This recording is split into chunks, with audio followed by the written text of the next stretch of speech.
జరిగింది, ఏం జరుగుతోంది, ఏం జరగబోతోంది నాకిప్పుడే తెలియాలి.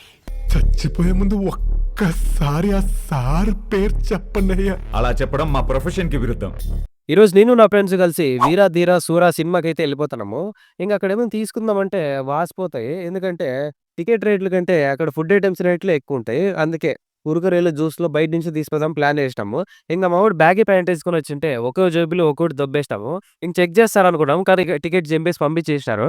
సినిమా స్టార్ట్ అయినాక మా సాయిగాడు ఒక్కోరికి ఆస్తి పంపకాలు పంచినట్ల కుర్కురేలు పంచేసినాడు. శివరాజు గారికైతే మంచి క్యారెక్టర్ ఇచ్చారు. మన తెలుగు సినిమాలో కూడా ఇట్లాంటి క్యారెక్టర్ ఇచ్చినారో లేదో ఆయనకి.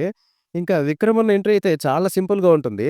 ఇంట్రో సీన్ నుంచే స్టోరీ మీద డీటెయిల్స్ అన్ని ఇస్తా ఉంటారు. సినిమా మొత్తం విక్రమ్ అన్న వన్ మ్యాన్ షో అసలనమాట. ఎస్. జె. సూర్య క్యారెక్టర్ కూడా చాలా బావుంటుంది. సినిమా మొత్తం ఒక దిలీప్ అన్న ఒక క్యారెక్టర్ గురించి జరుగుతుంది. కానీ ఆ దిలీప్‌ని మాత్రం అస్సలు చూపియరు. ఆ దిలీప్ అంతా ఫస్ట్ పార్ట్‌లో వస్తాడంట. మనం ఫస్ట్ పార్ట్ వచ్చేంత వరకు జుట్టు పీక్కొని ఉంటే కూర్చోల్ల. నాకైతే ఈ సినిమా అయితే నచ్చింది. రియలిస్టిక్‌గా తీసినారు సినిమాని. సినిమా అయిపోయినాక రిటర్న్ వస్తా ఉంటే 'దెబ్బ దెబ్బ' మూవీ హీరో కనపడినాడు. అదే మా ఫ్రెండ్ కనపడినాడు. ఎంతమంది అమ్మాయిల జీవితాలు నాశనం చేసినాడో వీడు.